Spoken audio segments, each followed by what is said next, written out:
ब्रह्मनि 30बाथि रुंसारि सान बे सानखौ 1990 मायथाइयाव बिथाङा रुंसारि जानाय उननिफ्रायनो फालिबोनाय जादों आरो जोबोद गाजा गोमजायै बिथांखौ मान बावबोदों, बयबो खौसेयैनो मान बावबोदों।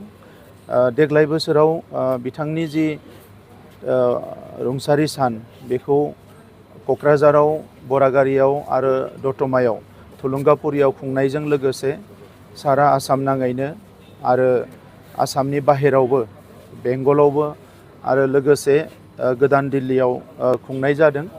आरो देग्लायनि जि खुंनाय बेयो जोबोद स्पेशियेल आरो जारिमिनारि जागोन, मानोना दिनैनि बे सानावनो भारतनि नखर मन्त्रि अमित शाह बिथाङा भारतनि केपिटेल गोदान दिल्लीयाव बिथांनि मुङाव मोनसे लामा बिथाङा बेखेवगोन आरो बे लामाखौ फैबाय थानाय समाव बड'फा उपेन्द्रनाथ ब्रह्म मार्ग होननानै अरायसम भारतनि आरो मुलुगनि सुबुं माहारिया मिथिनो मोनगोन। आरो बेजों लोगोसे बे लामानिनो गेजेर जायगायाव मोनसे गल चक्कर दङ एबा जायखौ स्कुवेर होननानै बुङो।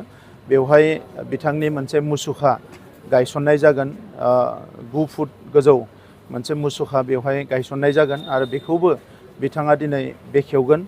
आरो बेजों लोगोसे बे कैलाश कल'नि पार्कआवनो मोनसे सुबुं गौमायाव बिथाङा बाहागो लागोन। बड'फा उपेन्द्रनाथ ब्रह्मआ बर' माहारिखौ मुलुगाव गावनि सिनायथि, गावनि थामोनथा, गावनि राव थुनलाइ हारिमुखौ लानानै मोनसे गेदेमा हारि महरै थांना थानो थाखाय जि लामा दिन्थिजेनदोंमोन, जांख्रिखांनायनि जि लामाखौ दिन्थिजेनदोंमोन, बेजोंनो आगान सुरनानै दिनै बर' माहारिया बे समाव गावनि सिनायथि आरो थामोनथाखौ मुलुगाव गायसननो हाबाय। आरो बे बाथ्राखौ बुजिनानै भारतनि हायेस्ट लेभेलाव दिनै प्राइम मिनिस्टार बिथां, हम मिनिस्टार बिथांमोना गोबां समाव बड'फानि मुसुखायाव बायदिसिना हाबाफारियाव बिबार बावबोदों। बड'फानि बागै बिथांमोना बुजिनो नाजाबोदों। सा सानजा भारतआव जिखिनि ट्राइबेल माहारि दङ, बे ट्राइबेल माहारिफोरनि गेजेराव दिनै बयनिख्रुइ अर्गेनाइज आरो सोद्रोम आरो जौगानाय माहारि हिसाबै बर' हारिखौ हमनाय जायो। आरो बे हिसाबैनो दिनै बिथांनि मुसुखा गायसननाय एबा बिथांनि जि रुंसारि सान फालिनाय बेखौ नेशनेल लेभेलाव लाबोनो हानायखौ जों बयबो गोजोननाय मोनदों। बड'फाया बर' माहारिनि आंगोनिबो आंगो, नाथाय बिथांनि साननाय हनाय, बिथांनि जि फिल'सफि बेखौ दिनै सारा भारतनि मानसिफ्रा एबा सारा मुलुगनि मानसिफ्रा लासै लासैनो बोजबनायाव, मान होनायाव जों बयबो गोग्गानाय मोनदों। फैबाय थानाय समा जोंनि माहारिनि थाखाय जोबोद मोजां सम।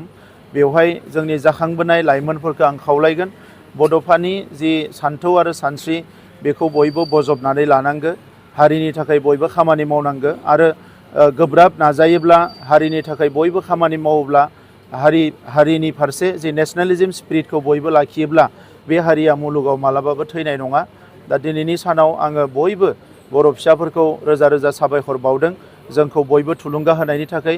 दुलाराय बर' फरायसा आफादखौ आं साबायखर बावदों जे दुलाराय बर' फरायसा आफादनि आथिखालनि दैदेनगिरि बिथांमोनानो बे बाथ्राखौ सानजेनदोंमोन आरो जों बयबो मदद होनानै दिनै बेखौ मोगथाङाव महर होनो हादों। दा नंखायनो दुलाराय बर' फरायसा आफादनि आफादगिरि दिपेन बर' आरो बिथांनि टिमखौ आं साबायखर बावदों। बयनिसिमबो आङो दिनैनि बे गोथार सानाव गोसो गोरबोनि खुलुमनाय आरो सिबिनायखौ बावहरदों। नखर मन्त्रि बिथाङा 4 बाजिनि उनाव फैगोन। 4 बाजियाव फैनानै गिबियावनो लामा बेखेवगोन, बिनि उनाव मुसुखाखौ बेखेवगोन, बिनि उनाव पाब्लिक मिटिङाव एटेन्ड जागोन आरो बिथांजों लोगोसे आसामनि chief minister doctor Himanta Biswa Sharma बिथां आरो दिल्लीनि चिफ मिनिस्टार मुस्रिमा रेखा गुप्ता बिथां आरो लोगोसे गोबां मन्त्रि, एमपि गासैबो बाहागो लागोन।